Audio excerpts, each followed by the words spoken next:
let's get started. Rosemary, would you like to welcome folks into today's meeting? Thank you, Rob, and welcome everyone. I think this short video reminds us of, as we look around in the snow of this day, of the importance and the continuing importance of our work. And I was trying to think about situating myself within this particular moment and realizing that a holiday that often is sentimentalized very deeply is almost upon us, and that is Valentine's Day.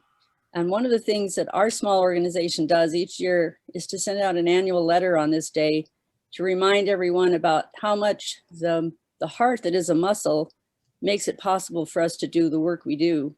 So I just put that out there for you to think about today in terms of this holiday and thinking about people that maybe have made it really possible for you in this past year to do the work you do and find a way to thank them too. And so I thank all of you for coming today. And what we usually do at this time is to invite anyone who is new to our gathering, which is an open table. We welcome everyone here. Anyone who's new or hasn't been here for some time and would like to let us know they're here, or anyone speaking so that we can know that they're here, to just take a moment to introduce themselves, not lengthy, just who you are, and if you're associated with a group, what that group might be. Anyone can start, since I can't tell who's new. I can't see all the screen.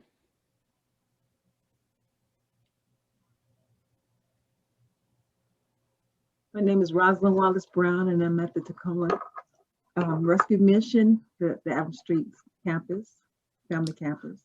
Welcome, Rosalind. Welcome to have you. Thank you.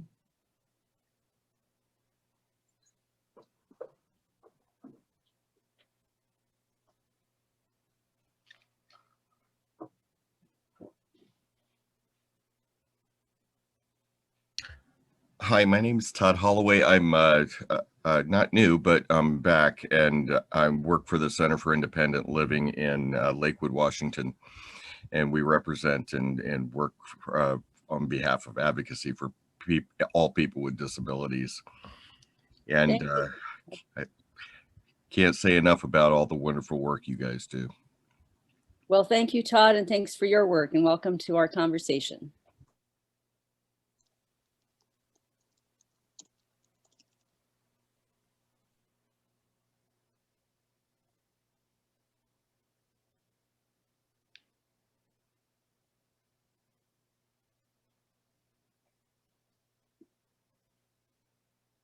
Well, welcome everyone. And if you are new and you weren't quite sure how to get into that, just the next time you come, just chirp right in or chime right in. So let's go. Thank you, Rosemary. So to kick off this morning's meeting, I've been notified, this is the portion of the meeting where we talk about what's happening on the streets this week.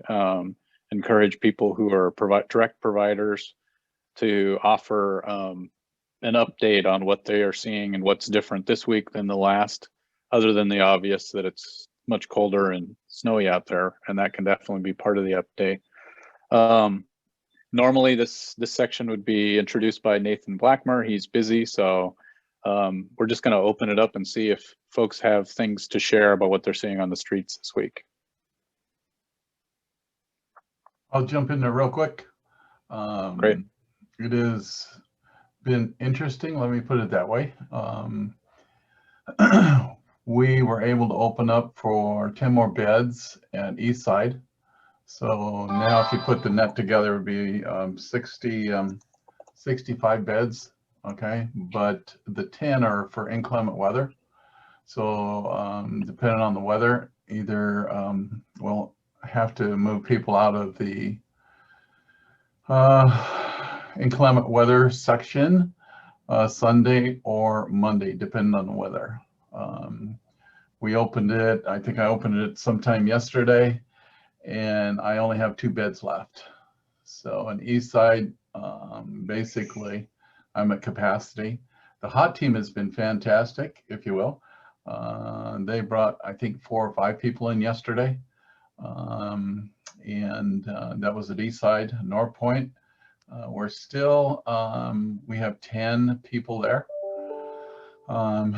So that's kind of where we're at. It is really sad to see people that don't want to come in. And I had an email this morning. Someone says, I'm afraid to go anywhere. I feel safer here when they're covered with snow. You know, and it's like, you know, I don't know what to do with that other than to offer the service and then try to get them someplace. So it's kind of where I'm at. Thanks, Mike. Anybody else with what they're seeing on the streets? I visited 38th Street encampment yesterday. One woman had a tent that was shambles. And I said, you know, can I help you get a, you know, shelter or anything like that? And she says, no, I need to be here. I can't be in a shelter.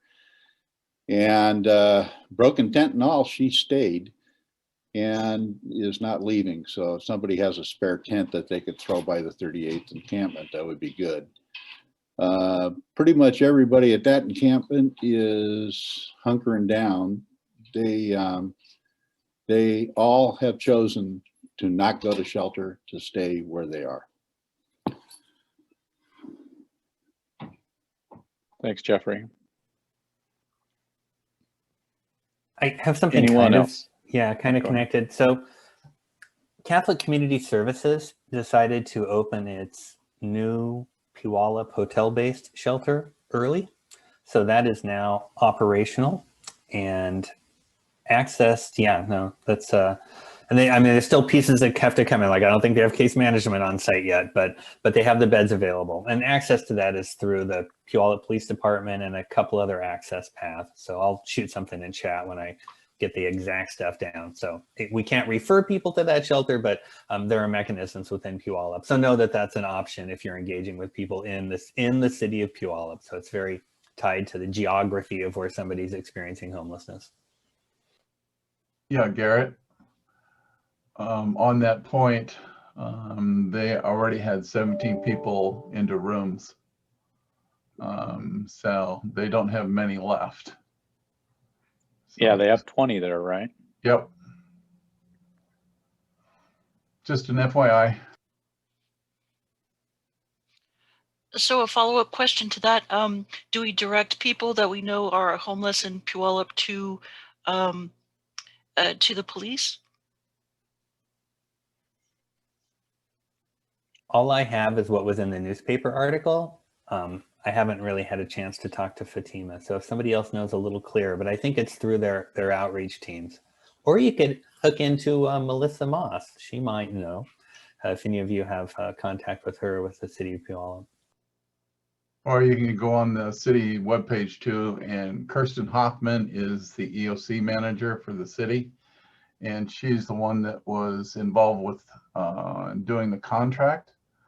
Officer Chad Pearson is really the go-between. He's the person that's taking people to the motel. So that's kind of the process. So I have Jeff Bennett as a Puyallup Police Homeless Service police officer in Puyallup. I'll put his contact number in the chat if anybody wants it. Yeah, Officer Bennett is no longer doing that. Oh. Okay. Chad Pearson is the officer that replaced him. Okay. Is Jeff still with the police department or you're not? He was he was in rotation out. Got it. Okay, thanks, Mike. Yep.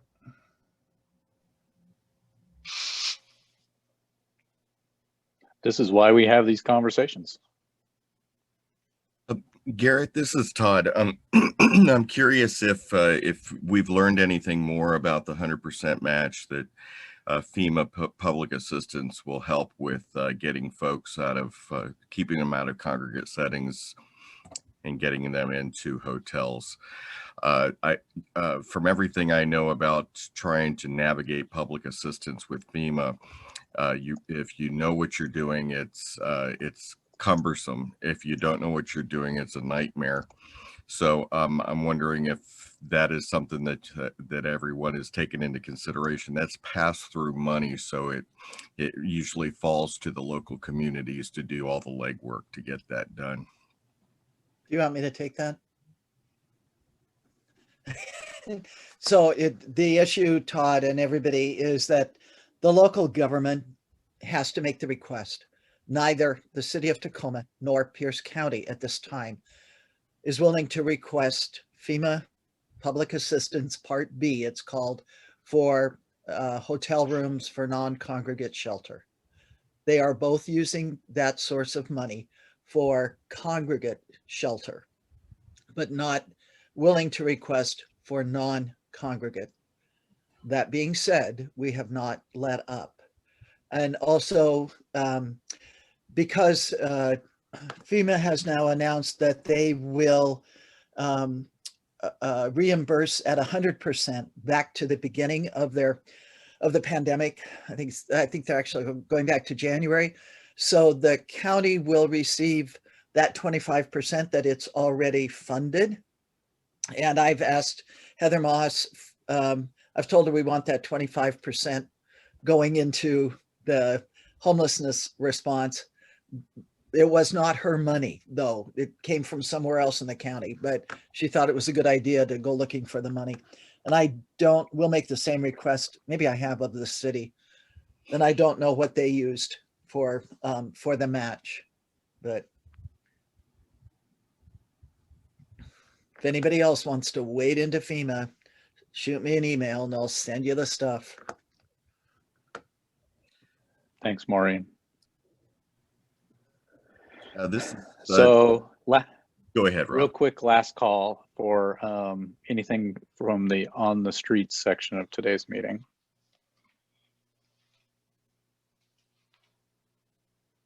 One last thing, in response to Jeffrey and some others who are interacting with people who are saying, I want to stay where I am unsheltered. Remember, that could change with 6 or 8 or 10 inches of snow. So don't be afraid to ask again.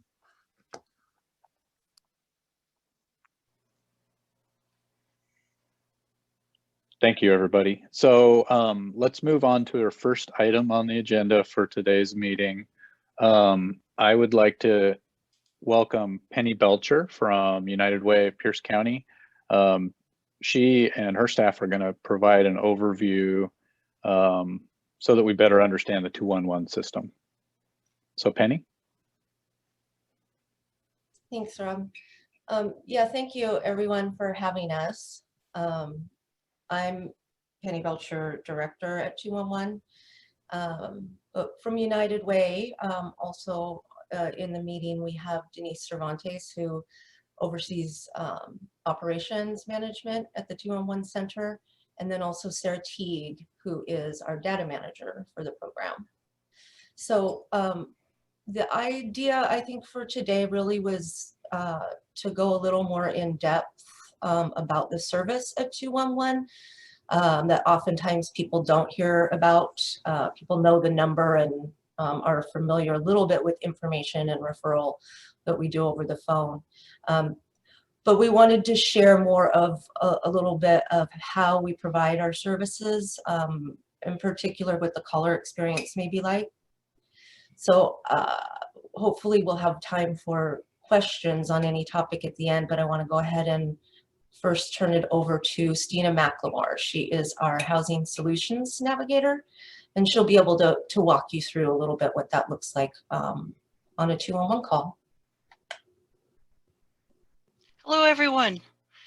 I'm so glad to be at this meeting. It's my first time, and I'm thrilled. I've been a Housing Solutions Navigator for about 2 years, but I also have important duties on 211. And so this is what I'm usually doing at this time. Hello, this is South Sound 211, Stina speaking. How can I help you? Now, the answers we get are very different. It has to do with, of course, the person who's calling. You know, some people are straight to the point. I want coordinated entry. Some people don't know how to phrase the question. I need rental assistance. Some people simply don't know. Can't pull out of all of their experience what is the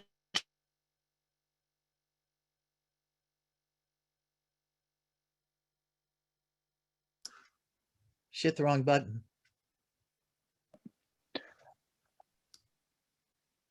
Stina, your mic cut out for some reason.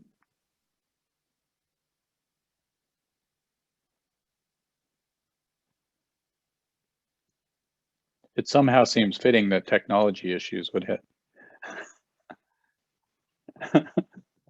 Yeah, we're still not able to hear you for some reason. No, still.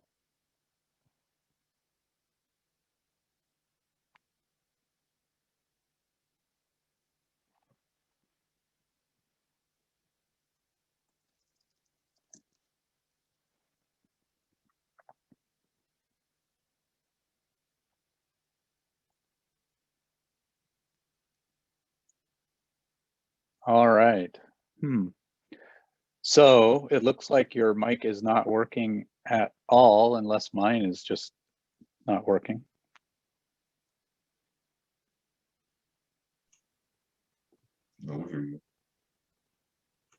Okay. So with the technology issues, Penny, should we possibly just try to do a redo next week?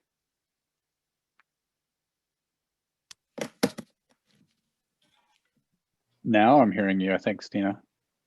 Oh, good. No. Yes. Yes. You're back on. Right, on. Okay, so as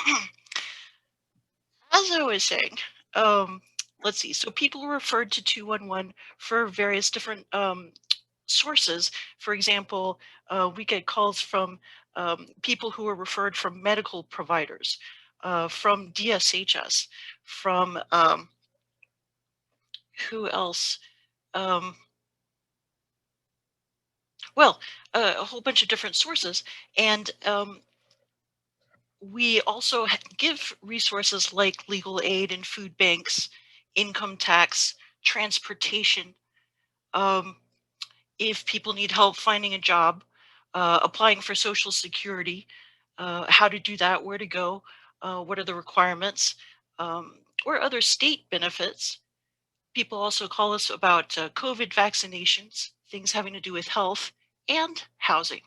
So, um, the people who call and ask specifically for coordinated entry, they either have been through the system before, they've been enrolled in a coordinated entry program, or they have been specifically referred by Family Housing Network or Associated Ministries or one of the other organizations who have been the front door in the past. So, well, they're still the front door as far as in person kinds of things.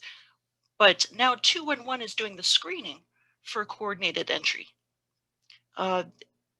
It's a wonderful opportunity to connect with people about housing and about other issues because a person is a whole and not a part. Um, of course, housing is a very important part of that, but still.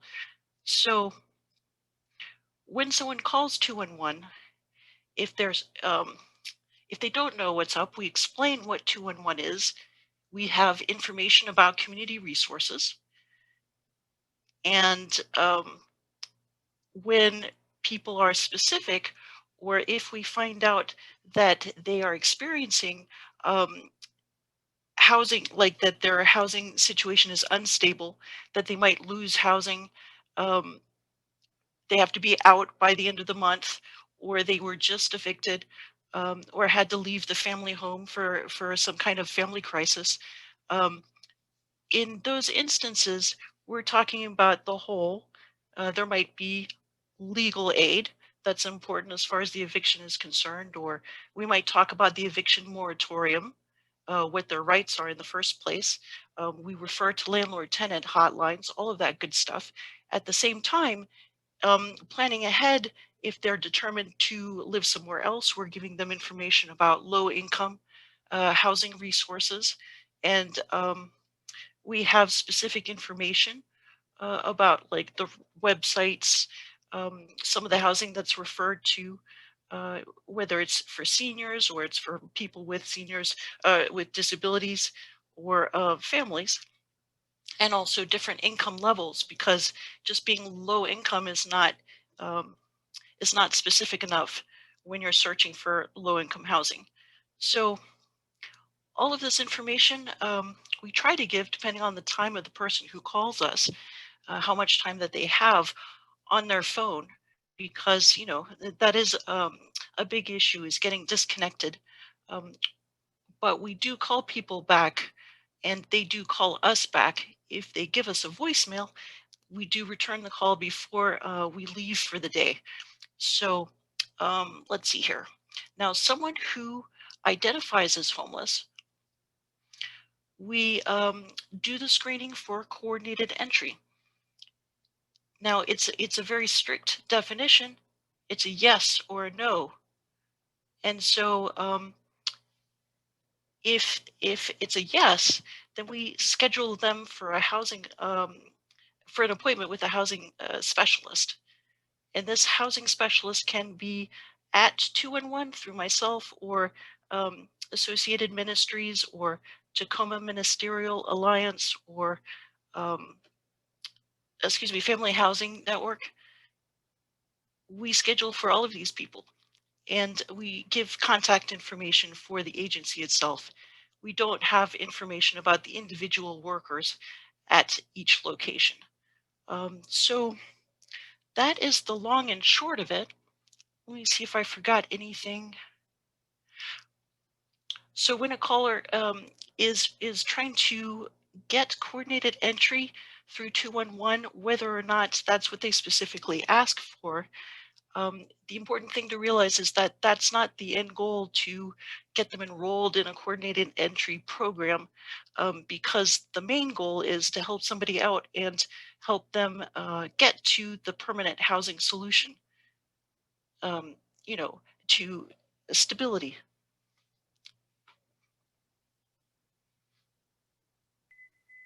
All right. Well, thank you very much. That was it. Oh, okay, great. So do you have time for some questions? Yes, absolutely. Okay, great. So I don't know if you're able to see the chat at all. I posed one question in there just about if someone is scheduled to go to have a meeting with a housing specialist, roughly what's the kind of average for how long it takes to get that appointment?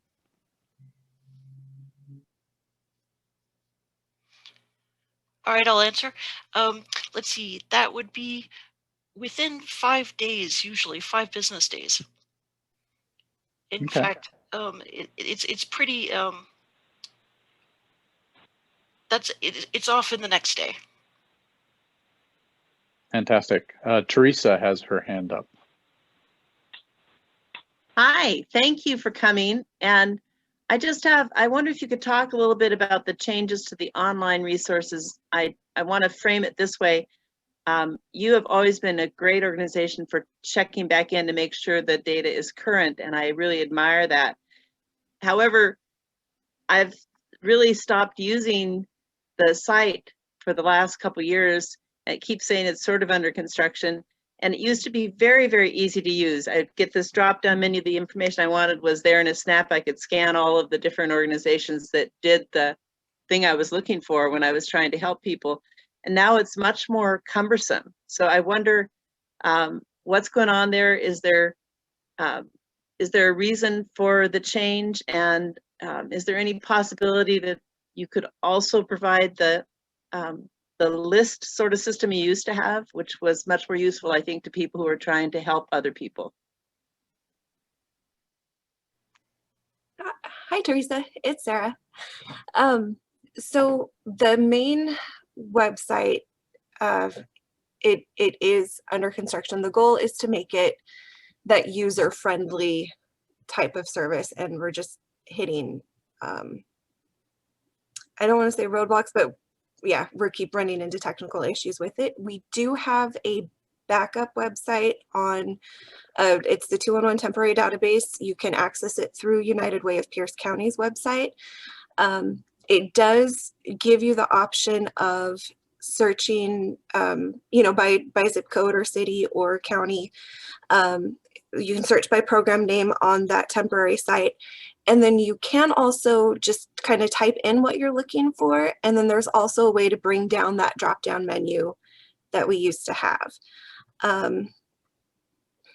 Let's see, I'll turn on my camera here for you. Give me just a second. There we go. So we are working on it. We are aware of it. I'd like to take your feedback back to the place that's in control of the main state website. And so that way we can let them know that people are having issues and we really want to get it fixed and worked on. And then we've got a backup in the meantime. And I can send out that link in the chat. All right, thank you. Yeah, I would just add that because our South Sound 211 is part of a statewide network to provide the 211 access statewide, the state office is in control of the website itself. However, you're right, Teresa, just like we always have for years and years and years, we maintain our own resources and update them. So the problem, and it is a major problem that we're absolutely aware of, is, you know, linking into those up-to-date resources with that statewide front end, you know, page under construction. So first of all, complain. You can use my email address because those complaints go directly to Washington 211. So the more the better, because I spend a lot of my time, and so does Sarah, you know, sending those detailed tickets in about the website. But yes, Sarah, I want to make available that direct link. So you're kind of bypassing that public website front page through the state, and you're linking right into our resource database. So it may not be as pretty, right, on the display, but it's what we're getting at, and you're getting to the resources that we're keeping updated directly, and we can share that with all of you, and you can share it with others, again, because for Pierce County, we want people to get right in. And then also, if you do forget, or you know, if that link is too long, you can go to uwpc.org, and then we've posted the link there for Pierce County. Ah, thank you for that. I didn't know there was a workaround, and I'm going to ask if that can be put on the our website here, because I think there are a lot of people who would really appreciate being able to get to those resources again. Thank you. So there were a couple of questions from Maureen in the chat, and then Todd has his hand up next. Stina, I don't know if you can see Maureen's questions. I'm looking right now. Well, while you're looking, there's another question that, so when the first economic impact payments came out, United Way Worldwide had a number which worked for Pierce County. Yeah, I mean, it was county by county across the country that you called, and you got an AI recording directing you exactly what to do, which was really excellent. And then if you still needed help, there was a number that you could click on, sort of thing. And I'm just wondering what it takes. I mean, are there things that you could do from a technology standpoint if we knew what to ask you so that you could respond? And we don't have any after hours information for people who seek shelter or who are trying to help somebody. We don't have a place for a neighbor to call in and say, I'm worried about this. They're not really 911 calls. They're a community call. And is there and you don't have to like answer right now, but that's on my list of things that I've seen work really well connected to 211. And I want to know if we can make them happen locally. Yeah, so, and I may need to clarify to make sure I'm understanding all the pieces to that, Maureen. So yes, for after hours for 211 operating incoming calls, we do, you know, people can reach us by email or voicemail, like Stina said, and then that's returned, you know, either people that are working in the evening or the next day. So it's not immediate access, but there is a chat bot that is on the Washington 211 website. So it's the same website that we were talking about where the search for resources is not working, but wa211.org. On the front page, there is a chatbot. I will give the same disclaimer that the state office, is still building and improving and working on that, but it is also something that we have input on and that Sarah has some input on, and they're really trying to refine that to be responsive to kind of what you're saying, I think, Maureen, right? So if we were to get information from this group, you and others, about what are the types of questions to load into the AI tool, right? That we would then know we can help feed that, what resources would link back to the person for those answers.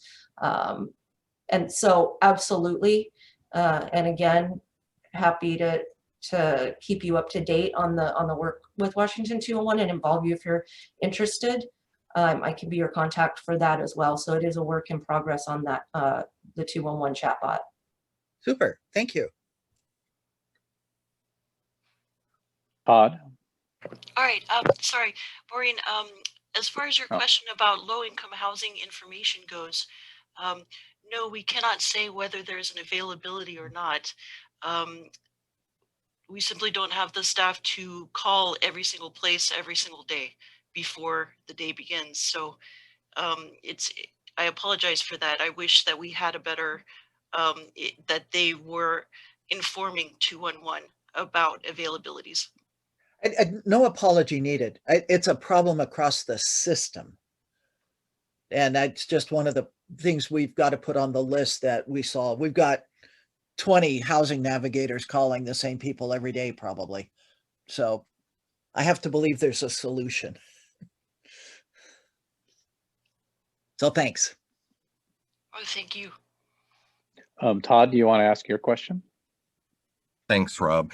So Stina and Penny, Sarah, along the same lines of what Maureen is talking about, and I really appreciate the fact that you're looking to partner with folks in this trying time of a pandemic so that we can better work together. I think our organizations have some obligation to work with 211 to better provide you with information and vice versa.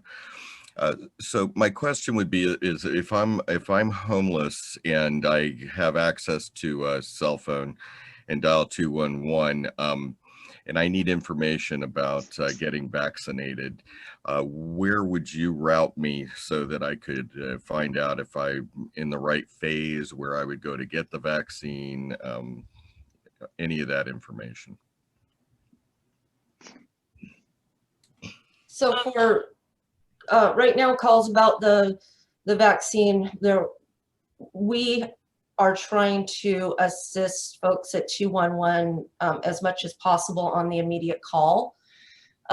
There is a Department of Health COVID-19 hotline that is actually tasked and has the contract to provide all of that information statewide. And again, from a statewide perspective, we are part of that network, but it is separate from the 211 line.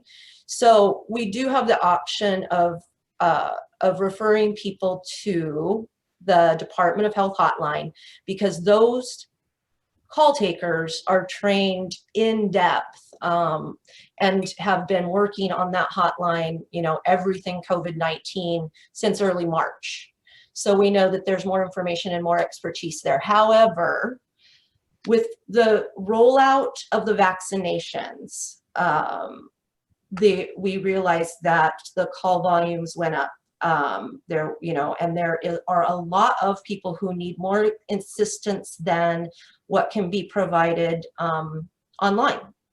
And in answer to your question about the phases and whatnot, really the Department of Health website is the best place to go for that and to fill out the phase finder. That's really where, in the state where everyone is being directed and to use that tool.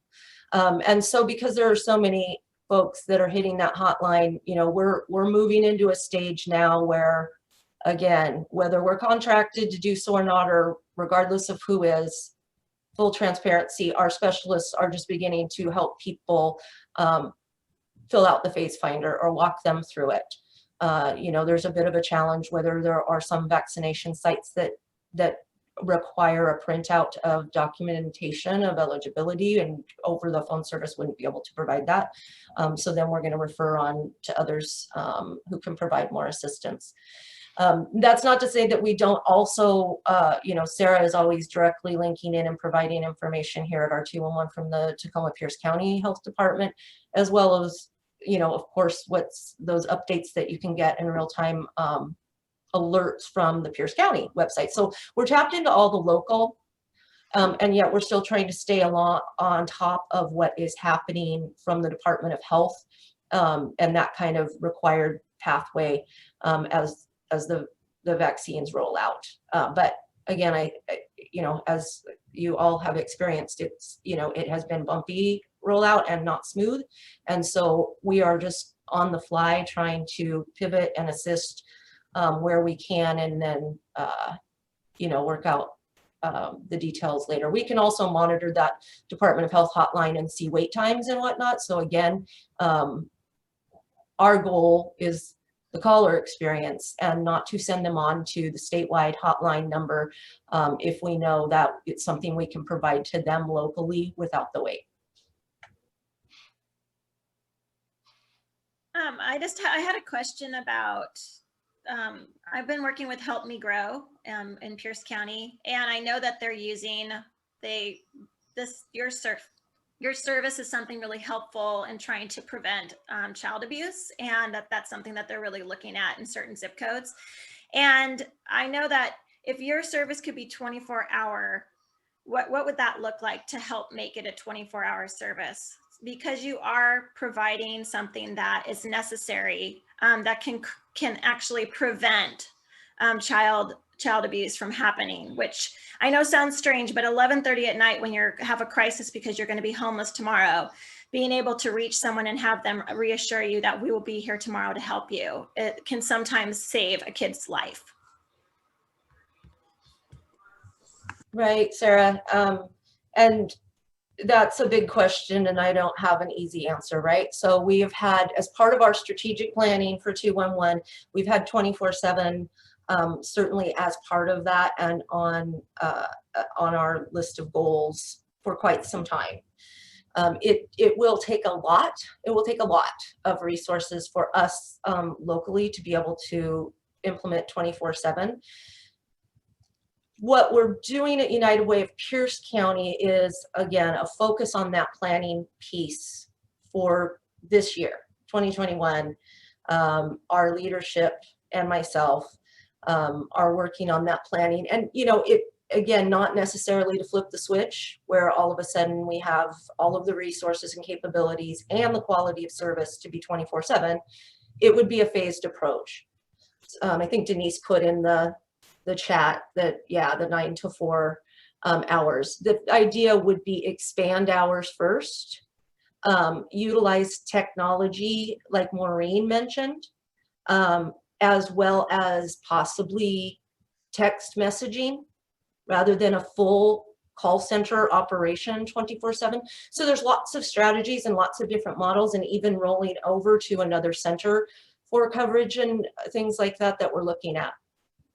I don't, again, because of that, it's not like we have a dollar amount ready to say that, oh, and if only, you know, the county or the state could fund us to this level, we could immediately go 24/7. And part of that is, again, because of what we are learning, what we've just learned and what we're continuing to learn from the pandemic.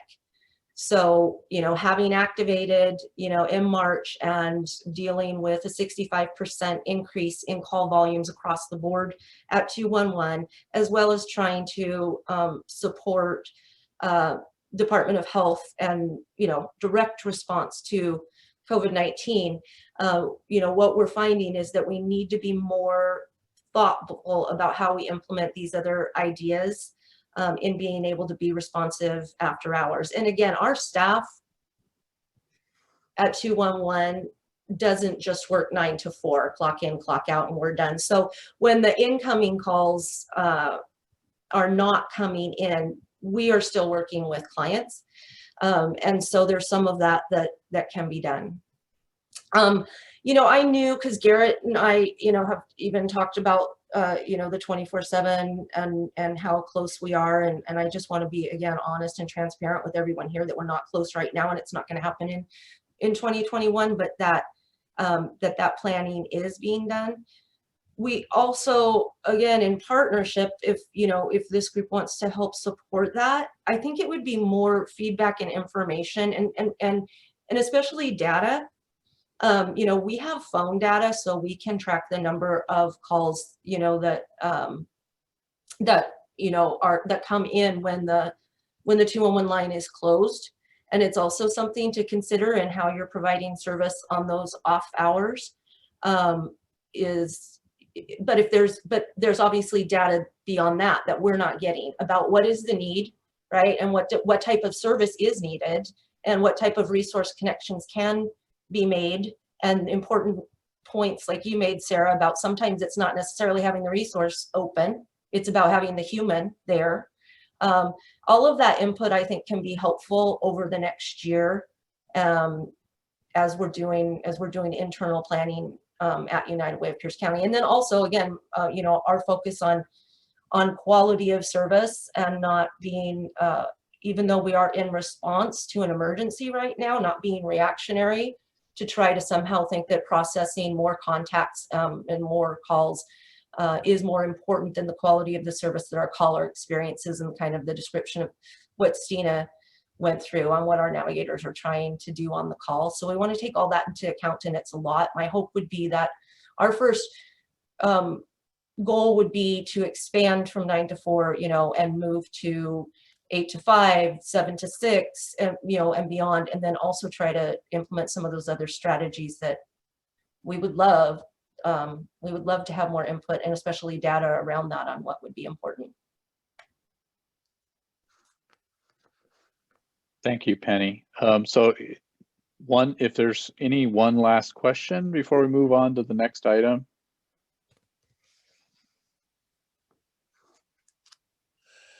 Thank you.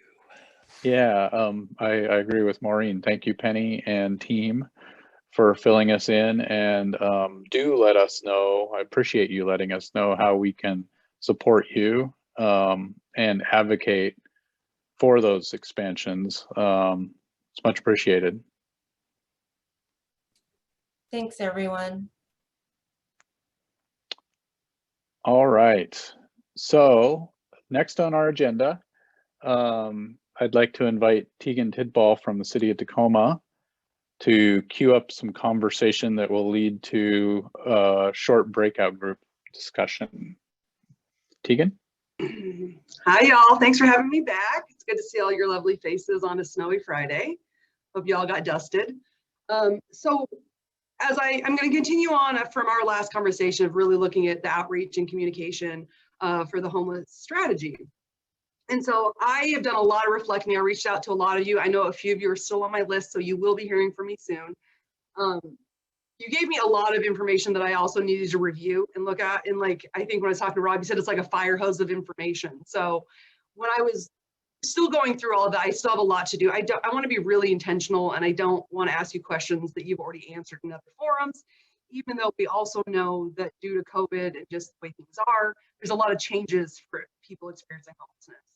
So some of the feedback I got was to really dive into what encampments look like. And I know over time, I really want to look at the whole continuum of homeless services. So starting with encampments, I think, is a great place to start. So one of the things that the city's bound by, some of our guiding legislation, would of course be Martin versus Boise in the Ninth Circuit Court ruling, and the CDC guidelines for unsheltered persons. So I want to keep us in the frame of those are our boundaries when we look at interventions, approaches, and strategies. And so the question, I can put this in the chat, this is going to be easier when we go into breakout sessions, is knowing what you know about the gaps in supports and services to persons living in encampments, how would you prioritize investments to address their needs? So that's kind of what I wanted to wrap our thinking around and break out into. And any bunny trails off of there, of course, are always welcomed. And thank you so much. I think that was my lead in, Rob. Okay, great. So what I'm going to do is put us in small groups for the next 10 minutes or so.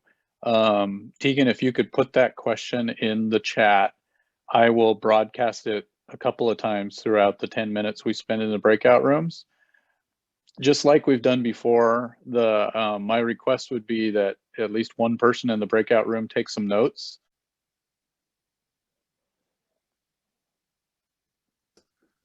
Welcome Hey, back, everybody. I had a really fun room. Good. That's what we want to hear. I'll put my room up against your room, Maureen, any day. No, ours is better. We had a 2 or 3 year old who was trying to wrestle her mom to the ground. So I don't think any of them can top that. Okay, you got that one covered. Did the toddler have any good ideas they wanted to contribute to the discussion? They did not. They were not. Just lots of kisses. He just wants to kiss everybody. Oh no, is that who it was? I offered my suggestion that we buy the city and county council members each a copy of Everybody Poops. Now, On that note, yeah, I see Carolyn typed her or pasted her comments in the chat. If others from the breakout rooms can put their notes in the chat, we'll capture those and relay that information to Tegan. I want to thank everybody. I hope that was useful. I know 10 minutes is an awfully short time when it really comes down to it. So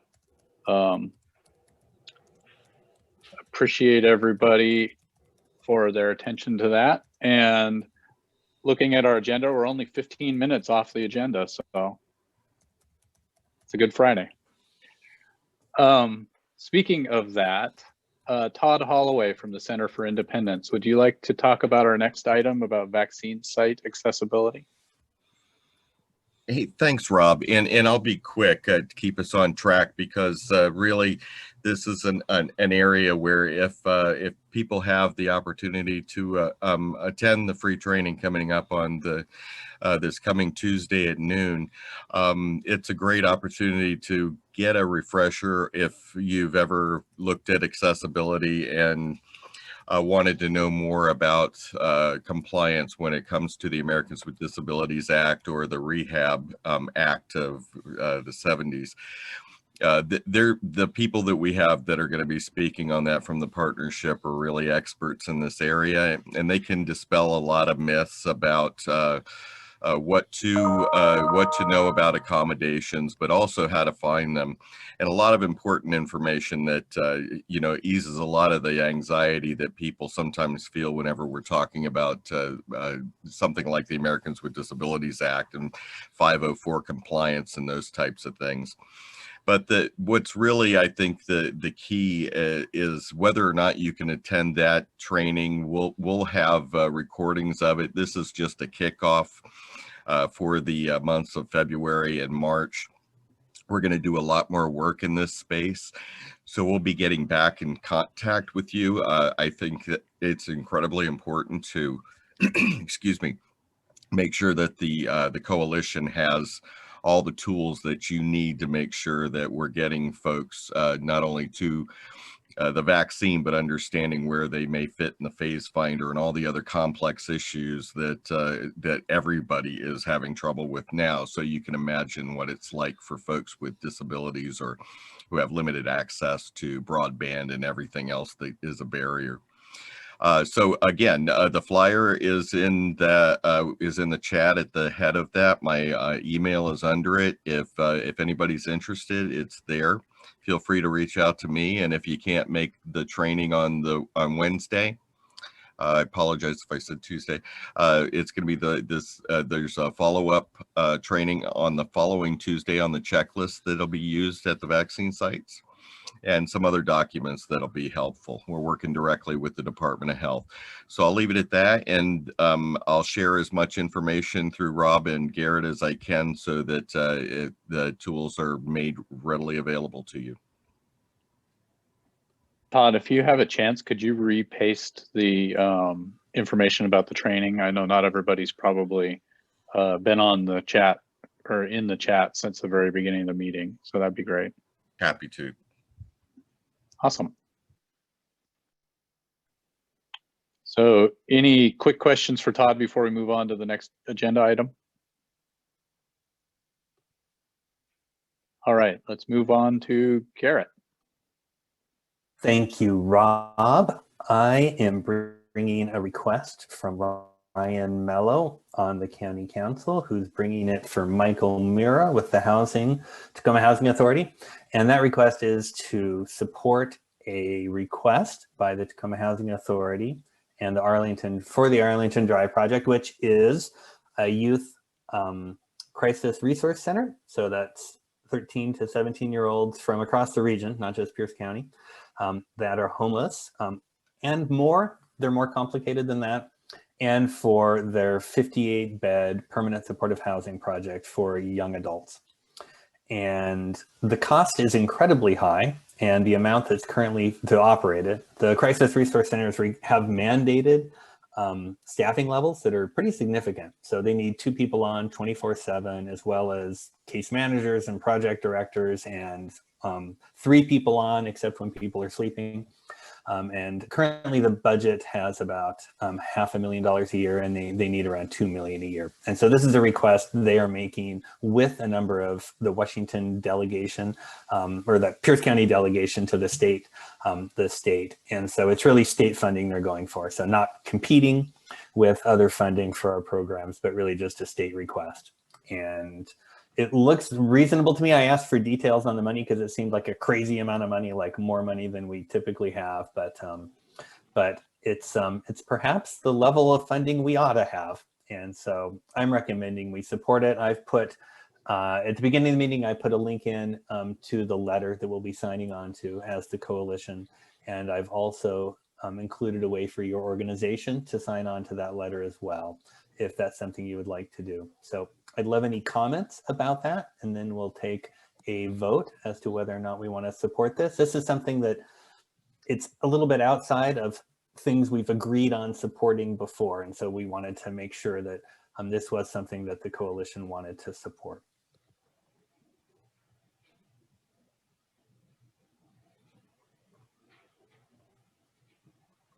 And there was one note from Greg Walker. In the letter, it says that this is the only crisis resource center in Pierce County, which is technically true, but the Coffee Oasis does have a resource for our minors, 13 to 17. And that perhaps the phrasing could have been a little better around that in the letter, because there are other options. Well, except the Coffee Oasis can't take folks who are involved in foster care, and CRC are almost all involved in foster care. So they're actually 2 very distinct differences. Very, very few of the 12 beds at the CRC have ever been homeless. Most of them have been removed from foster care due to either on the foster care side or on the child side due to safety concerns. And so that's the difference. And so that's why we need both units. We need CRC and we need Coffee Oasis at their full capacity of 12 beds, if not more. And that's why it's awesome having you here, Valerie. I stand corrected, or refined.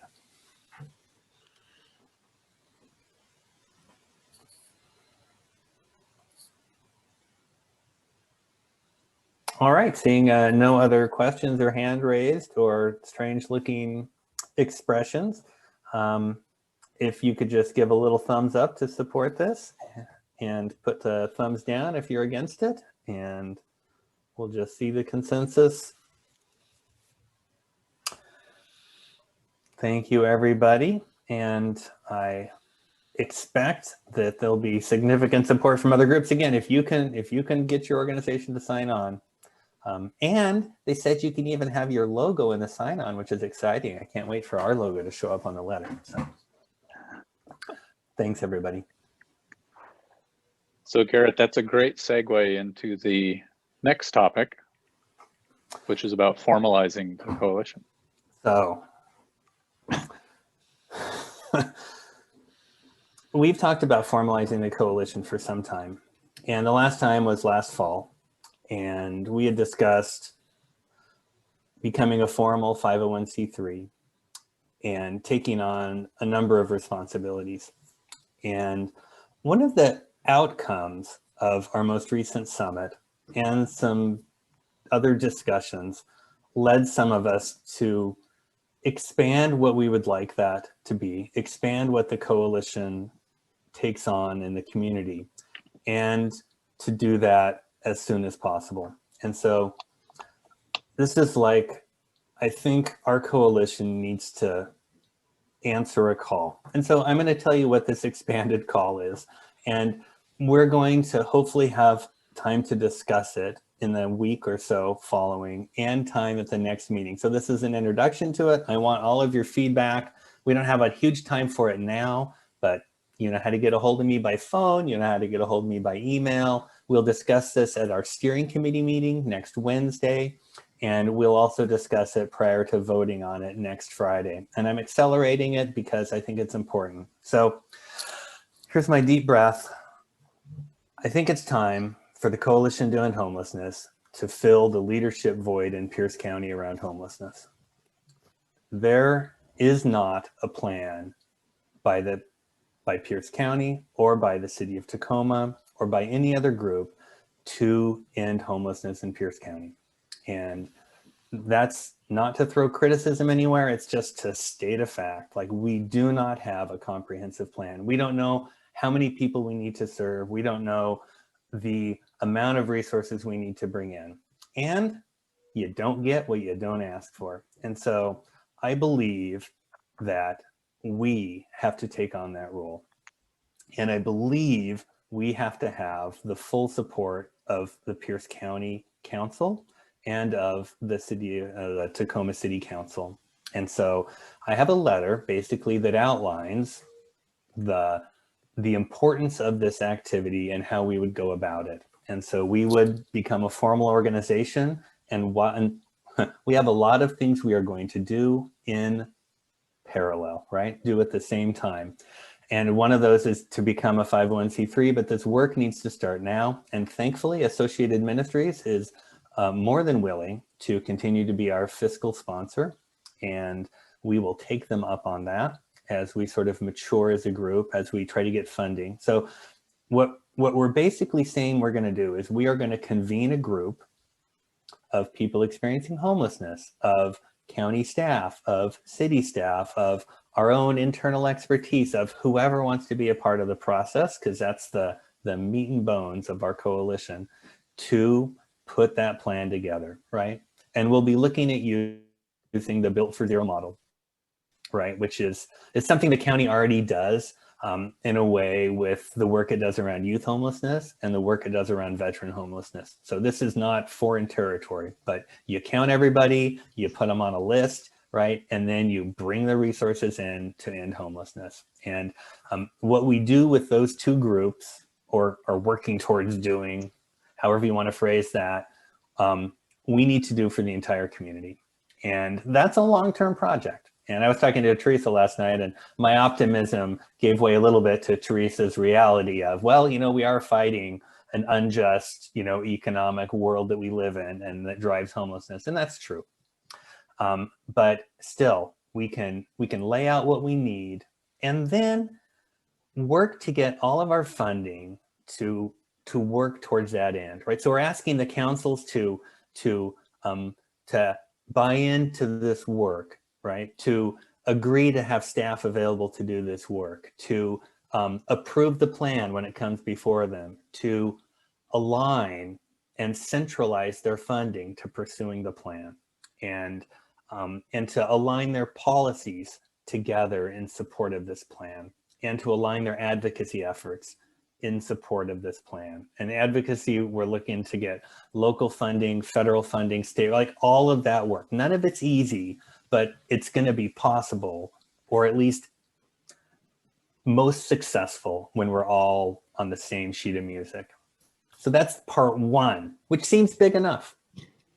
And that's part one. And how the continuum of care fits into that, I don't fully know, right? They do some of that work, like they have a 5-year strategic plan, but that's about improving what we do and incremental growth. We're talking about that and more, right? So we build on the foundation of that 5-year strategy, but we actually end homelessness. The second part, and this one kind of came out of a lot of us sitting and listening to the last City of Tacoma study session and other things that are going on. And the other thing is, we need to end unsheltered homelessness in Pierce County. And a lot of us years ago felt putting resources to that was not as important as putting resources to permanent housing. And we starved the shelter system in order to drive so many resources into permanent housing, rapid rehousing, permanent supportive housing, right? Those other things. And I think sheltering people is really important. And so our other drive, simultaneous, because we're going to chew gum and walk and apparently write the next great American novel all at the same time. And that is, we are going to put a huge amount of energy into sheltering everyone in Pierce County by November 1st of 2021. So before we have another inclement weather season, and shelter doesn't mean perfection. Shelter means safe encampments. Shelter means safe parking. Shelter means tiny houses. Shelter means our congregate living. Shelter means non-congregate living, right? Shelter means whatever we can do. And some of it'll have to be efficient. And the shelter has to be appropriate. People have to have options they take. The sex offender with the Rottweiler needs shelter. And that's going to be, right, a population we serve with more than one option. And I don't know how this is going to look or what it's going to cost, but I think it's time. I think, and everybody's ready. I think if we can guarantee that success, we can bring the entire community online as a funder, as a supporter. And so that's the drive. And so that's what we as a coalition need to do, in my opinion. And so next week, we're going to vote on whether this is practical, whether this is wise. We'll make adjustments to what that plan is. We'll make adjustments to what our requests are of the county council and the city council. And we've been doing a lot of talking with people on the coalition, people that reach out to us, with council members, and we think there's support, right, for the coalition to take on this role. And so the question is, are we up to the task? And I'm going to stick a couple things into the chat. Boop-a-doo. And all right, I'm going to put this bad boy in. What I call it is the coalition charge. And it's gone through a couple of us writing it, the steering group reviewing it. That's the Wednesday meeting. You can be part of the steering group too. You just have to show up. The steering group reviewing it and providing comments.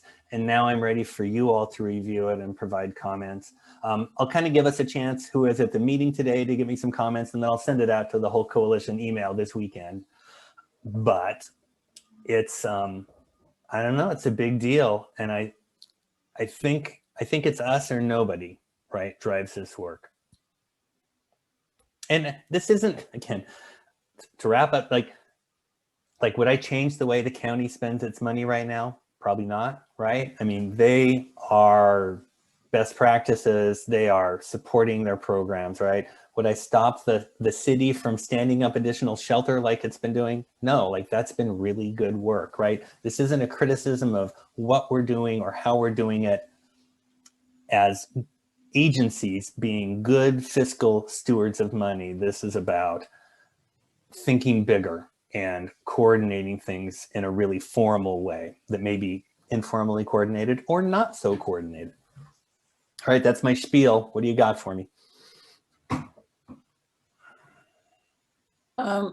Garrett, I really applaud it. I think that it's about time that we as a county try to take a comprehensive, more effective approach to a complicated, topic. And you have all the expertise in this group to ferret out and have a plan for all of those complexities, because it's not, it's not a one path answer. And I believe that it's a solvable problem, but only if we all get behind that vision zero. And if we all agree that that's a possibility. And I'm glad that we're making moves that way. There's a question in the chat, just to me though, but will the coalition keep its open meetings for everybody who wants to stay informed and involved? Absolutely.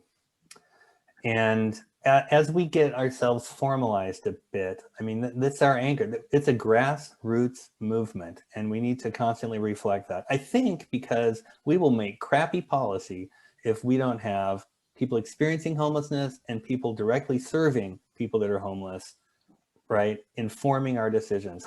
When I brought my model of what the homeless coalition needs to look like, I used that what's called an inverted org chart, right? And the idea behind that is that, you know, the board that will get created supports the work of the executive director, right? Who supports the work of staff, who support the work of, right, our initiatives and our agencies, right? And it's, you know, it's all in support of our line staff and our people experiencing homelessness, right? Like that is our constituency, right? They need to inform our decisions, and everyone down the line needs to fall in behind the needs of what they have. So when someone says shelter can't work for them in this way, we need to make that change. We don't try to change the person to make them conform to the shelter we think they should have.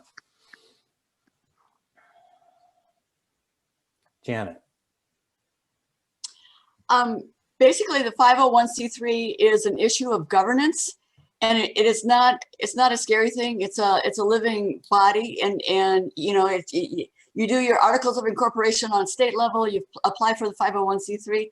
Hopefully, we'll get some volunteer lawyers to draft the articles of incorporation and to do our application to the IRS. So if there are any volunteer lawyers out there, I'd love to hear from you. But we need to have a mission statement, and we need to have a vision statement, and then it helps to have a board. And by that time, it's going to be November, right? And so we're going to be spending some energy on the governance side, concurrent with the goal that we want of ending street or encampment, unsheltered situation by November.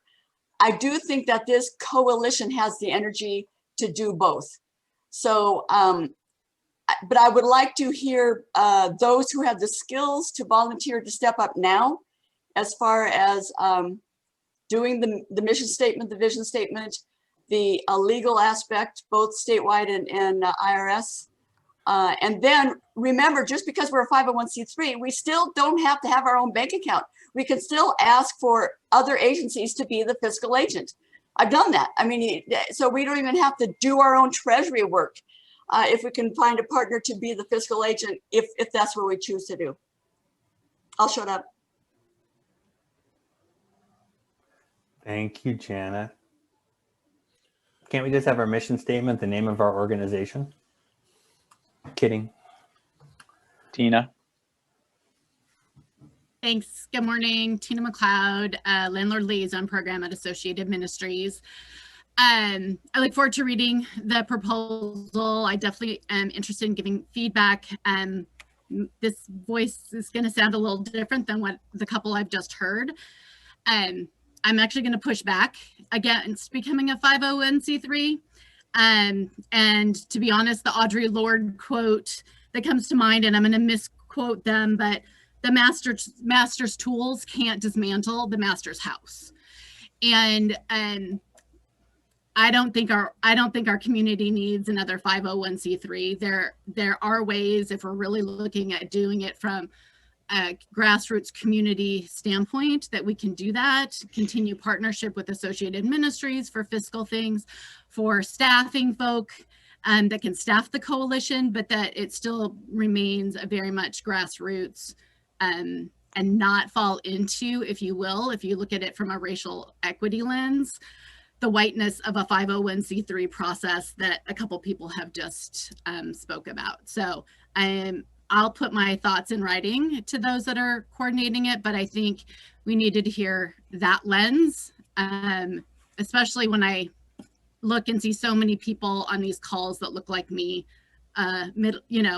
middle-aged white person, that we need to, that's not necessarily in alignment with our homelessness population here in Pierce County. Thank I you, could Tina. second, oh, I'm sorry, go on. No, go ahead. If I could second that, I think it would be much more advantageous to try and build bridges between the encampments and the communities they exist within, similar to what Tacoma Mutual Aid is doing to kind of encourage more just everyday people going and helping those encampments. I feel like that would have much more of a long-term impact than a 501c3. A 501c3 would have a lot of resources, but I feel like getting something more grassroots would have more legs to it, or more energy to it, whatever the metaphor might be. Teresa, I see your hand up. So I just want to say to Tina and Stephen that you would sound a lot like I did 2 years ago, that I was really very much opposed to having a 501c3. And the only thing that has shifted my thinking, for all the reasons that you're talking about, and I think there are many of us who really struggled with this. We don't want to lose this. I still think the mission of this organization has to be a very important part of this mission is to bring people together and to try to bring in the diverse community you're talking about, Tina, in a way, and to do the outreach to people who have lived experience. Those are huge, and it's hard. But I don't think that having a 501c3 would actually change what this meeting does and what this meeting is. I think it's possible for us to hang on to this and actually expand it and do some of the things you're talking about, especially with your help, because you're both involved in these ways, and there are lots of other folks involved. The thing that turned my heart towards saying, okay, I think a 501c3 is not just okay, but probably a really good idea, is that coordination piece. I've really noticed the difference since this group has hired Kevin. Having somebody who is a bona fide person who's working for this organization has really upped our game, and it's made, and Maureen and Rob and Garrett and others who've taken some leadership in this, we're starting to have some traction on a policy level. And I think that's what I'm aiming for with supporting this, is that we need to shift some of the ways that we do business, not just the one-on-one. I'm much more comfortable with the one-to-one work that I do in my organization, but I'm happy that there are people who are interested in doing this broader, expansive work. That was longer than I meant it to be, sorry. Thanks, Teresa. I saw Al with a hand up, and then I think Jeffrey and T maybe had a question as well. So Al. Well, I can support this movement in a general sense, but my reservations are more practical and logistic.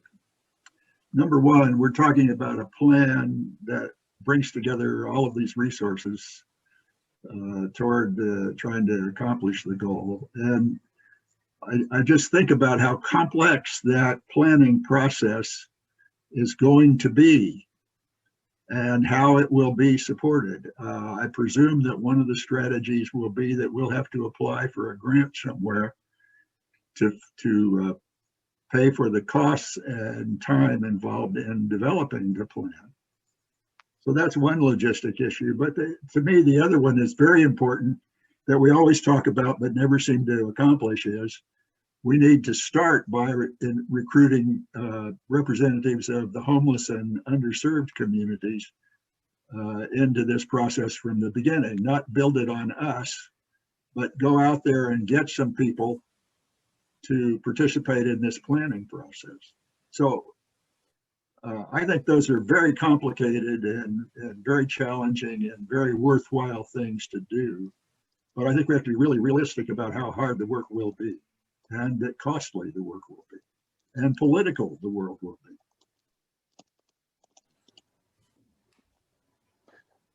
Thank you, Al. Jeffrey?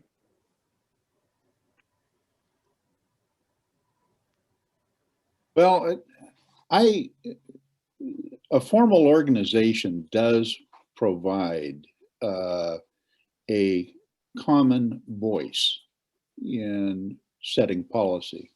And it seems that the city and the county are really not willing to go to that step. And we need to have some kind of direction to go forward. It is true that having a formal organization does help with funders. It does help with talking to the state. It does show some strength when talking to the city or the county. But I'm also agree with Stephen that we need to have a lot of this grassroots and adopting individual camps and trying to help the people who are out there tonight get through the night. And, but I don't believe that the 501c3 is going to interfere with that. As a matter of fact, I see the coalition as being a part of supporting that. I have seen nothing but positive results since I've joined this coalition in October. And I see it's going in the right direction. And I really do believe that the 501c3 does provide the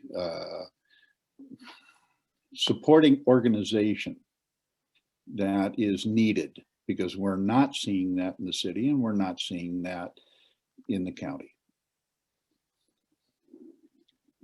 T, you had a question as well, or a comment? Yeah, so I started a 501c3 basically based off a lot of things that people were saying. I started it 4 years ago after I retired out of the Army and started working for the school district in Tacoma. And what I have found is getting support even for my organization, because it's only 12 of us, has been incredibly hard. That's why I joined this group to see if I could find information out 3 years ago and try to get support to push the state in the city rather to you know, help us out on some of these issues that we're facing. Funding has been incredibly hard to get things done, and just finding the right people has been, I don't know, more than a challenge for the last 4 years that I've been doing this.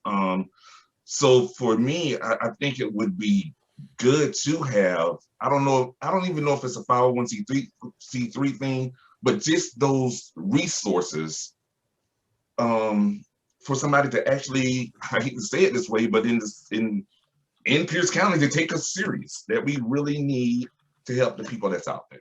So that's my statement. Thank you. Rosemary, and then I see Kevin next.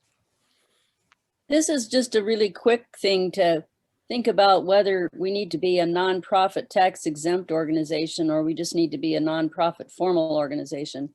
And so to research a little whether the 501c4 could be as easy and not as complicated, perhaps, a process to join. That was all.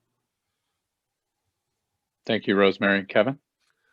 Thanks, Rob. I think this has been a really helpful conversation for me in crystallizing some things. I think we're going down a rabbit hole earlier than we need to. I think what, for me, as I read, and I've been talking to Garrett and Maureen and others about this over the last week, I think we should have form follow function. So whether we're a 501c3 or a 501c4, or we remain where we are now, that format, I think, gets determined by what we say we want to do. And so I think the really important thing in what Garrett's brought before us is saying there needs to be an overarching plan that brings all the partners to the table. So that's one thing. And then the second part is, as someone who was brought in here at the beginning of November to try to do winter shelter beds, that was the worst time to try to do winter shelter beds, because it's basically winter.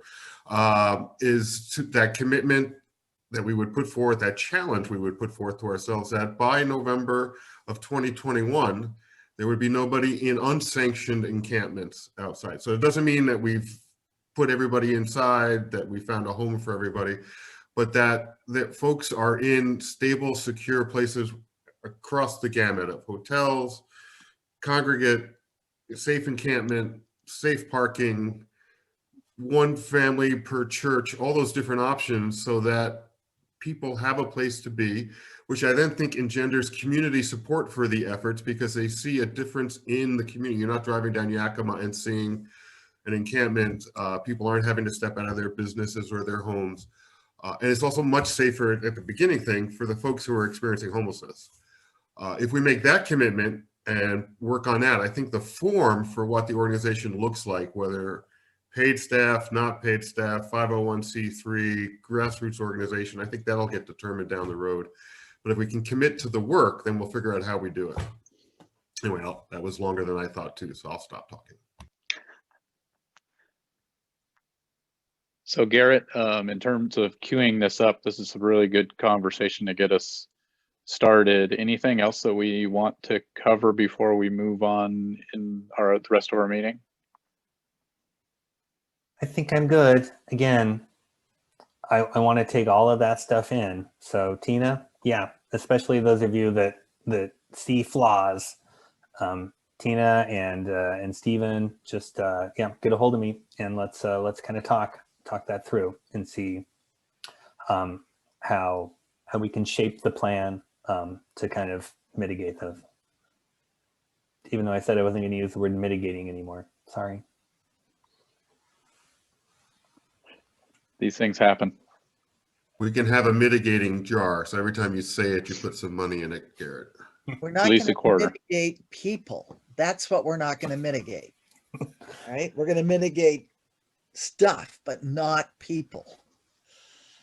Great. And another great time to talk about this is next Wednesday, right? So you guys all know this, the steering committee, which is called a variety of things, but it's that Wednesday 3 p.m. meeting.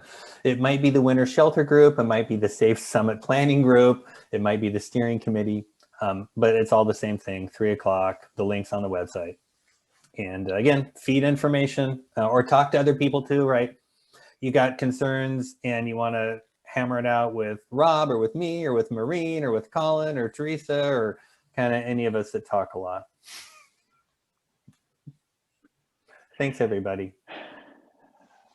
Thanks, Garrett. So let's move into our government updates. Valerie's been in the center of my screen this whole meeting, and I know she wants to talk. So go ahead, Valerie.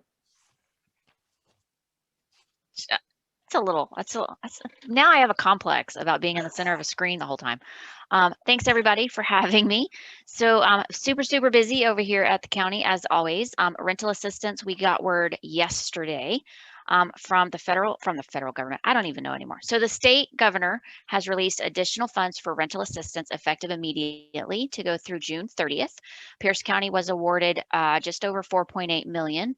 This is on top of the $20 million from the U.S. Department of Treasury. This is also on top of the TRAP money that is coming from the Department of Treasury to the state. We have a ballpark figure for that, but we're hopefully next week we'll get those dollars.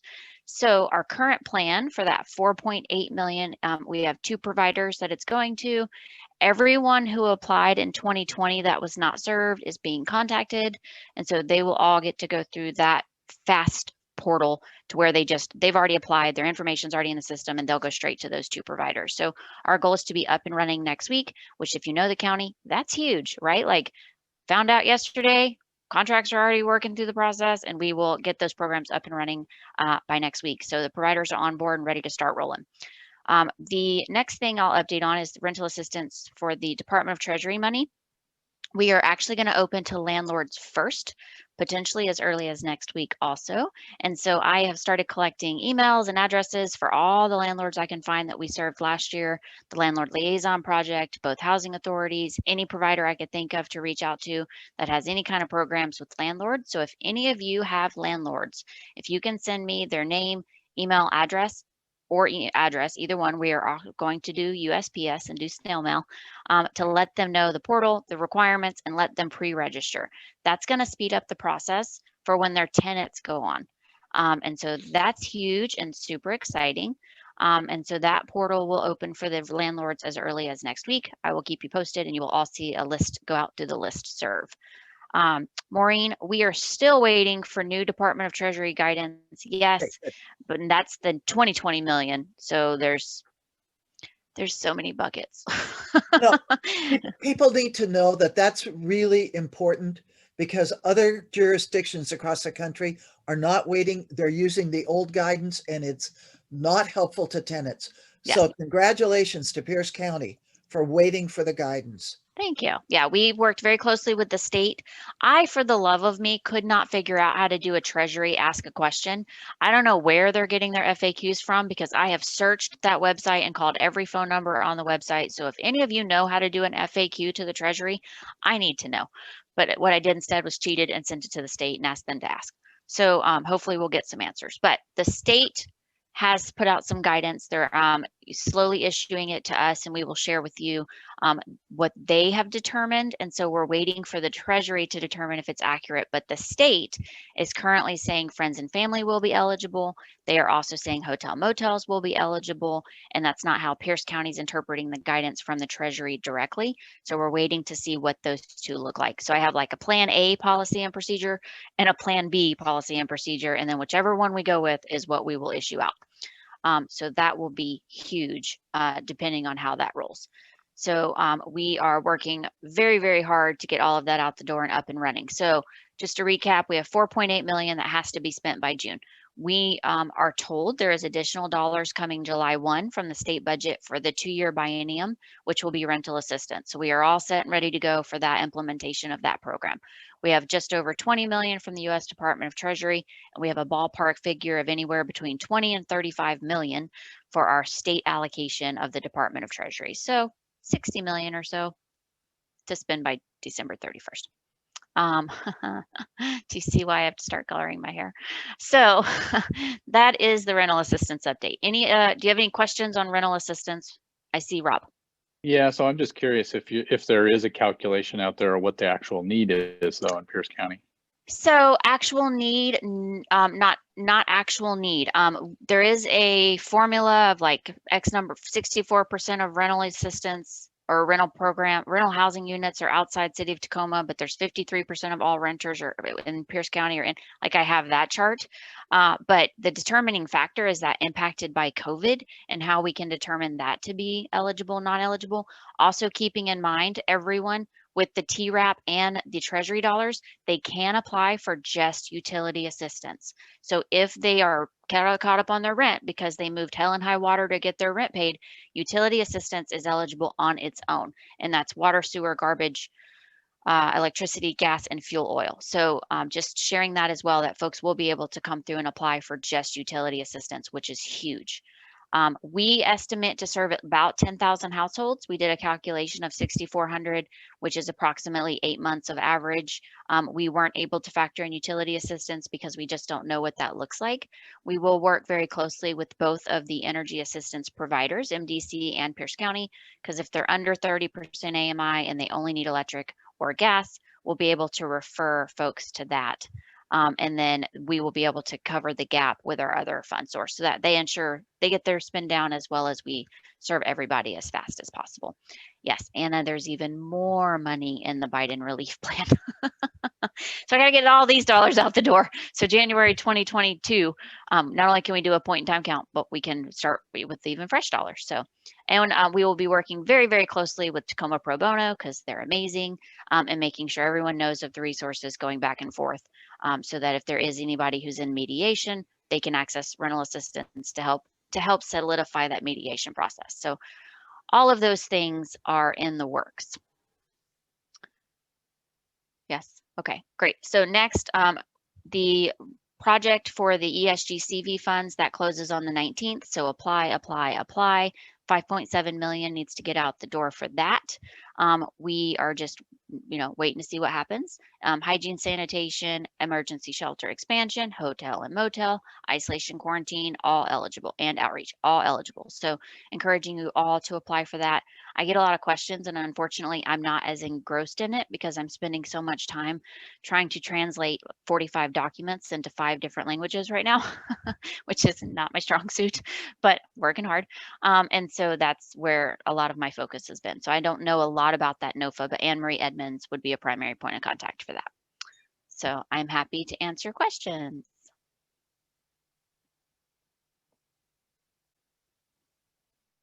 Okay. I hope you all got snow. I got about 5 inches. So if you need to go play in the snow, Key Peninsula has lots. And we have some to share. Just remember, they do not plow our roads. So be very careful. So Valerie, I just want to know what you're doing in your spare time. More work. Okay. And I am actually, I'm very proud to say, working on my second master's degree. So I will graduate with my second master's degree in December. So my spare time is spending time with Buddy, taking care of our kids who are all still remote. I know, it's like forever. And getting my second master's degree. I'm working. Thinking about work. So, okay. Well, if anybody needs anything, I'll be on the call till 11. And then if y'all need anything after that, I'm off work at 12:30 today because I have too many hours this week. So if you need me, get me before that, or I'll see you on Tuesday. And enjoy my holiday weekend. It's my birthday, so you all get 3 days off. So there you go. Nice. Happy birthday. Thanks. Nice. Yeah. Thank you. It's All nice to have a together birthday. now. Oh no. Happy birthday to you. You're Happy so birthday, funny. dear Valerie. Happy birthday to you. Thank you. I appreciate it. So y'all have a great one, and I'll be here again next week. It's also St. Julian's Day. Really. Oh yeah. And it's Chinese New Year. Yes. Lots to celebrate this weekend. So thank you for that update, Valerie, and happy birthday. So for our next update, I don't know if I've seen anybody from the Tacoma Pierce County Health Department on the call. If I have missed you and you have some updates, could you hop in now?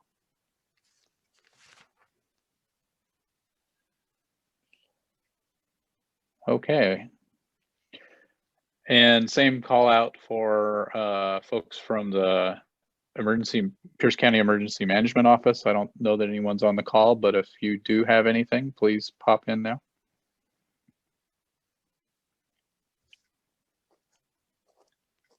Tegan, was there anything additional that you wanted to share from the City of Tacoma?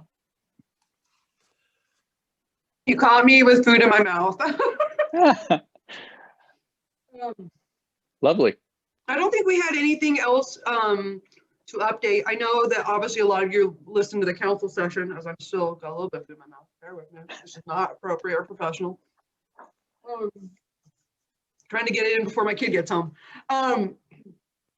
So I know not obviously you guys all, probably the majority of you watch council, and it went in a lot of places. So there isn't a lot of feedback. I was hoping that we would come back with a little bit more updates on the hygiene issue, which is the whole intent of going back to council for that day. We're still noodling on that. So we've got some internal work to do on that before we come back and present. And I'm hoping that we can also come and present after the 23rd study session too. So we can ask some questions about our general overview of our homeless update too. So when I know more, you'll know more. Hopefully I can get that back to you guys soon, but that's all we've got for now. Thank you. Again, do you have any idea who is in charge of the Purple Bag program? Yeah, I've been heading around to try to find some human being who's responsible for that, so I can ask him some questions. And I can't get anybody to come down. That's a great question, Al. So I know it's with Environmental Services oversees that program. I'll get a contact, and I would probably be great to even have them come and talk about that process, because I know they're hoping to expand it as well. Obviously, we partner with them, because maybe it'd be great where we could ask a bunch of questions and get kind of the nitty gritty of what that looks like, what the expansion would look like as well. So, you okay, Rob? Yeah. Oh, that's like a clap. Thought maybe it was a bug. So let me get back to you on that, Al, and I'll see what I can get. Tegan? Yes, Garrett? Tegan, can you describe what NCS was proposing with the hygiene sites and where it was left at the end of the city council study session? That is a big question. I probably could not give you the full summary in the sense that would satisfy your question at this moment, mostly because I've been working on other projects than that one. So that being said, I think the hope was to get like hygiene stations around the community where the larger encampments are. There was some canvassing that was being done. We were looking at city-owned property as well that we could put them on that were close to locations of larger encampments. So the hope was really to provide those immediate services to individuals, whether it was garbage, hygiene, restrooms, potable water, things of that sort. So that was the intent. And I think our plan was kind of stopped when they wanted us to come back and think about it more. So we haven't evolved it past what you've heard in that original presentation. So that's kind of where we're at right now, and that's what we're noodling on for the moment. I can see by the look in your face it didn't satisfy your question. So you had suggested 5 sites and put some funding out for it, and the end product was that you were going to continue attempting that, or put it on hiatus, or just like what was the concern? What were the concerns at council? I guess maybe that was the question. I'm sorry, say that one more time. Oh, I don't know. Okay, so what was the charge that council kind of gave NCS to do in order to come back with another plan? Is that what that is? Not that I'm aware of. I feel like there's more noodling that has to happen before we come back with another plan in any sense. Okay. Thanks, Tegan. Sorry to put you on the spot. I'll work on my timing next time. So Colin, what can you offer for an update for safe parking?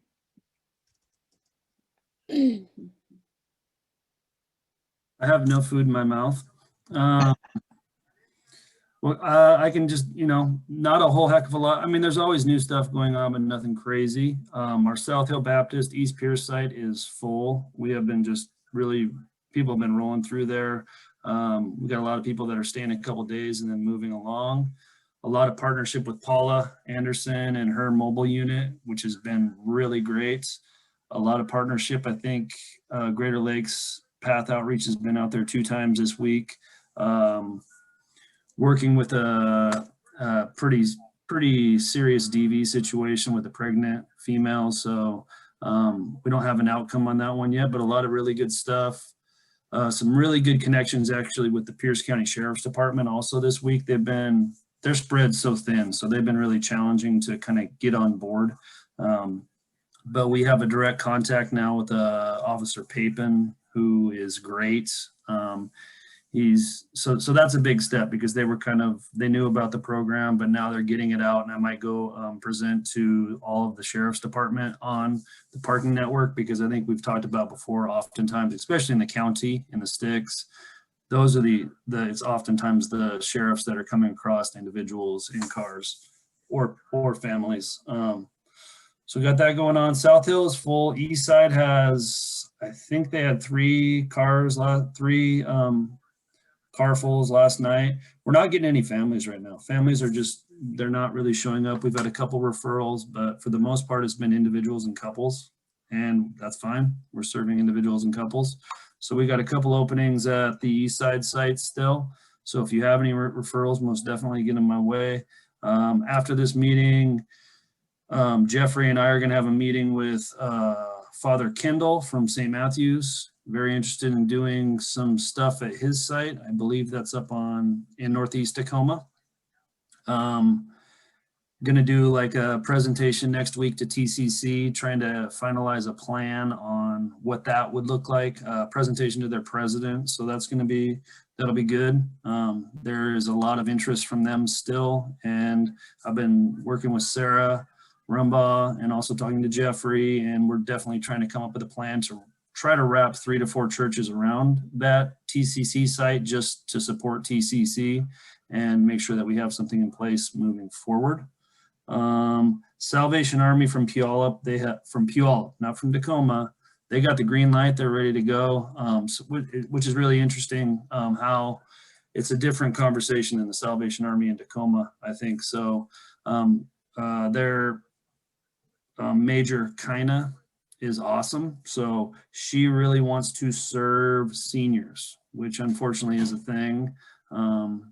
But so she really wants to focus on serving seniors at their site in Puyallup, which will be interesting because I believe it's just in Puyallup city limits. So we will see how that goes with Puyallup.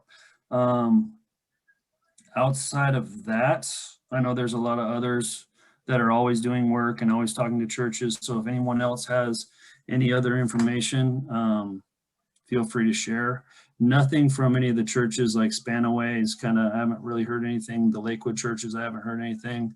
So some of the churches I'm just kind of waiting to hear back. So Jeffrey or anyone else who has any other information, please feel free to share. Or Janet. It's great. No, Yeah, we really have momentum now, and I give a lot of credit to Colin and everybody, but the momentum is there. Nice. Yeah, Right. you wrapped it up pretty well there, Colin. Thank you.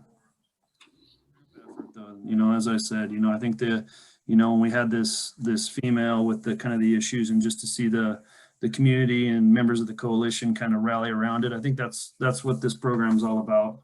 And I think what we're going to show in the end is that it's a really bare bones, and there may not always be a need for it, but when there is a need for it, it's really easy to set up and quickly respond to the need, And I think that's what we're learning from the safe parking program. Thanks, Colin. Nice. So let's turn it over to Maureen for a quick advocacy update. I see our time is rapidly running out in the hour. So I got the most important things into the chat, but the only other thing I would say is that keep an eye on the state legislative session because bills have to start moving by Monday. I'll just keep sending out the alliances alerts, and we're keeping an eye on the feds for the Biden relief bill. It's targeted to pass both parts of Congress by March 14th. So to keep those the federal unemployment benefits coming. It's getting tweaked here and there, but right now there's 19 billion for rental assistance, probably 5 billion for a homelessness program that it looks like it will not come through ESG because that money's not getting out fast enough nationally, but will come through the home allocation channel with all sorts of waivers and things. But anyway, there's money on the way, and then there'll be another relief bill probably after that. So they are lining up money. Hopefully it all passes. So anyway, you know how to find me. Thank you. thank you. Kevin, quick updates on commitments.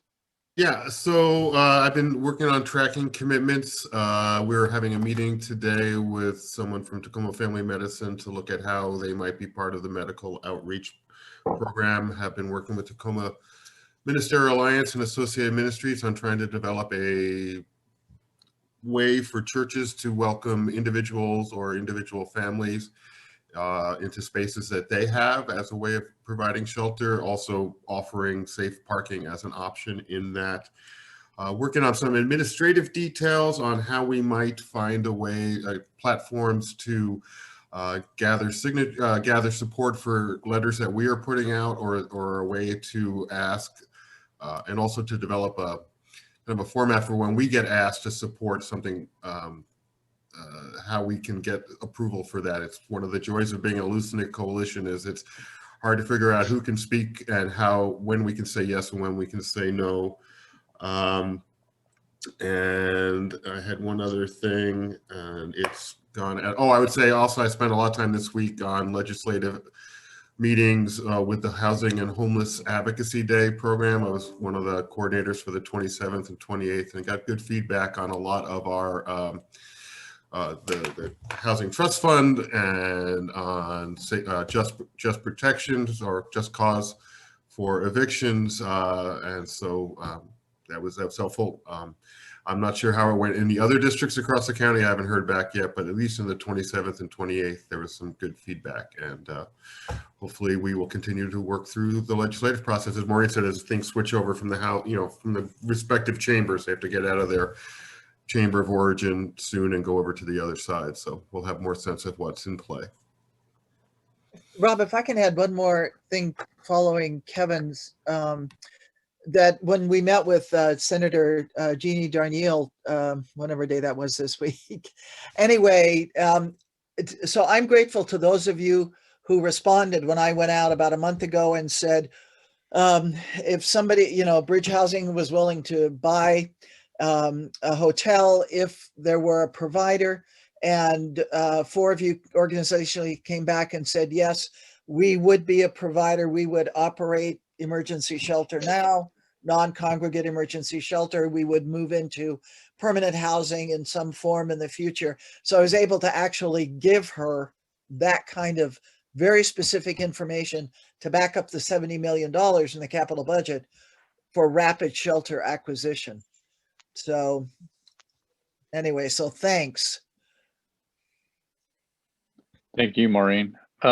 So we have run out of time. There's a couple minutes for items for the good of the order. I see Al's hand up. Inspired by Maureen and Teresa, I have been pursuing Boeing Employees Credit Union about the possibility of making banking services available to homeless people. They are quite open to doing that. The usual requirements of needing ID, needing an address, at least someplace they can receive mail that is an address rather than general delivery, and no background of banking fraud kinds of issues. They're quite willing to do that. They have no fees to open an account. And I will be talking with Teresa and writing up something for use by the advocates and case managers and navigators. But it looks like a positive thing at this point. Yay. Anybody else have any Carolyn? lenders? Just real quick, we have, you know, we've been trying to get the county to approve the tax, and they're pretty clear that they're not interested in that at this time. But we're continuing to line up speakers every week to talk about the importance to have a funding stream and how housing's so important. So if any of you would like to help us with that vigil, so to speak, to keep this in front of them, please let me know. And one of our gals is coordinating that for the Tuesday council meetings.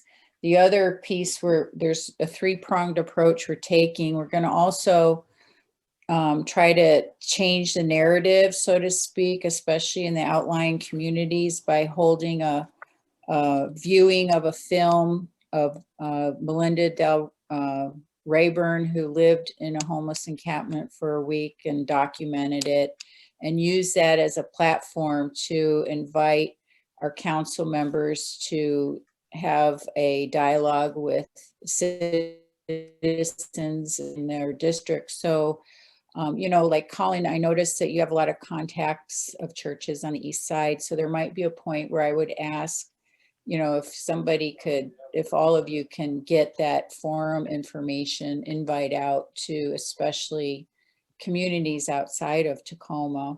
And the last thing we're going to do is, with the help of some of you, talk to the council people one-on-one, see what it is that they need to move forward, and you know, incorporate that into our invite for them to participate in this viewing of the film, we'll call it, plus a little community forum.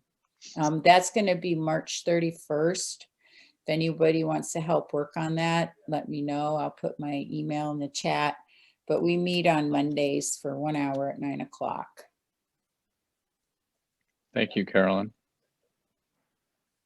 Anybody else with anything for the good of the order before we're already past 11, but. I do. On our Facebook page, I want to start highlighting success stories of our clients entering permanent housing. So rapid rehousing clients, diversion clients. So we posted one today. CC was kind enough to ask a client if we could use their photo on the Facebook page, and she said yes. So I would love all of you just to send those to me. And I think their stories are super fun to see. So pass those on to me, please. Awesome. That's a great addition. All right, so most of you know the routine by now. We are wrapping up our regular meeting now, but if you would like to hang out and help us plan for next week's meeting, that's what we will do after a 5-minute break. Thanks, everybody.